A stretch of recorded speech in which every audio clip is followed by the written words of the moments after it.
जो आदमी 75 का हो गया, उसने खुद अपनी लंबी उम्र की तैयारी ही नहीं करी, और जब उसने कोई तैयारी खुद नहीं करी है तो उसका परिवार या उसके समाज उनको कैसे तैयारी करेंगे। तो आपका ये कहने का मतलब है कि पहले तो शायद वो 60 साल तक जीता तो बहुत बड़ी बात थी, तो जब तक वो कमा रहा था वो जी रहा था, अब वो 80 साल तक जी रहा है। तो इसके जो परिणाम है वो भी इकोनॉमिक एंगल मुझे समझाइए। इसके इकोनॉमिक एंगल बहुत भयावह है। आज हिंदुस्तान में 60 साल की उम्र में आपने एक आदमी को रिटायर कर दिया।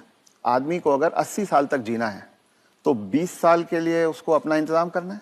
उसकी पत्नी 10 साल छोटी है तो 30 साल के लिए पत्नी के लिए इंतजाम करना है। औरतें आमतौर पे 5 से 7 साल ज्यादा जीती हैं, तो 35 साल के लिए उसे अपनी पत्नी के लिए फाइनेंशियल इंतजाम करना है और 20 साल के लिए खुद के लिए इंतजाम करना है। आज के इन्फ्लेशन में, आज की महंगाई में कितना भी पैसा आप एक जगह रख दीजिए, क्या वो 35 साल तक खींच सकता है? ये प्रैक्टिकल नहीं है। और जैसे जैसे उम्र बढ़ती जाती है उनके बच्चों की उम्र भी बढ़ रही है जी। जो आज 70-75 का होगा, बच्चे भी तो 50-55 के हो रहे होंगे। वो अपना बुढ़ापा देखेंगे, वो अपनी लड़की की शादी देखेंगे, वो अपने मकान की किस्त चुकाएंगे। तो जो पीढ़ियों के बीच की जो दूरियां हैं वो बढ़ती जाती हैं। ये इकोनॉमिक वजह से बढ़ रही है। इकोनॉमिक वजह से बढ़ रही हैं। तो अब वो जो कॉन्सेप्ट है कि 60 साल की उम्र में हम रिटायर हो जाएं, उससे बाहर निकलना होगा। जब तक शरीर साथ देता है काम करते रहना है और 2 पैसे कमाते रहना है जी। कुछ करके किसी तरह से अपनी आर्थिक स्वतंत्रता को कायम रखना चाहिए, जितने ज्यादा से ज्यादा समय तक हम रख सकते हैं। अपने आप को वोकल रखना भी बहुत ज्यादा जरूरी है। अगर मेरी परवाह मेरे परिवार वाले नहीं कर रहे हैं और अगर अड़ोसी पड़ोसी इस बात को जान जाएं तो कोई भी बुजुर्ग कभी भी किसी परेशानी का सामना नहीं करता, क्योंकि तो चुप ना रहें। चुप रथ ना साहब रहें। ये कह रहे हैं कि चुप ना रहें। अगर आपके बच्चे आपके साथ व्यवहार ठीक नहीं कर रहे हैं सबको बताएं। तो आप सबको बताएं। जी।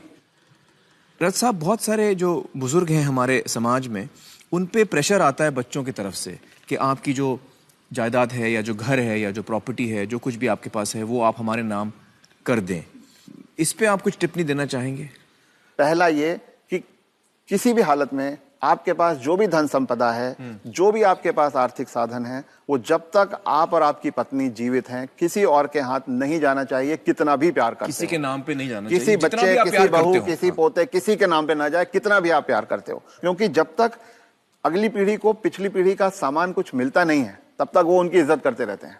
वो हाथ पांव भी दबाएंगे, वो अस्पताल भी ले जाएंगे, वो दवा दारू भी करेंगे। और वो ही माँ बाप सबसे ज्यादा सफर करते हैं जो अपने प्यार के कारण उमड़ते चले जाते हैं। मेरा बेटा, मेरी बेटी, मेरी बहू, मेरा पोता, जो ये मेरा मेरा करना जिसने शुरू किया, बस वहीं से उनके दुर्गति के दिन शुरू हो जाते हैं। इसलिए सबको ये ध्यान रखना चाहिए कि कुछ भी हो जाए, कोई प्रलोभन आए, कोई इमोशनल ब्लैकमेल हो, कुछ हो, उन्हें अपने पास अपनी चीज को रखना चाहिए। उन अपने बच्चों से शेयर करें तो अपनी मन की खुशी को शेयर करें, अपने पैसे को शेयर ना करें। जी।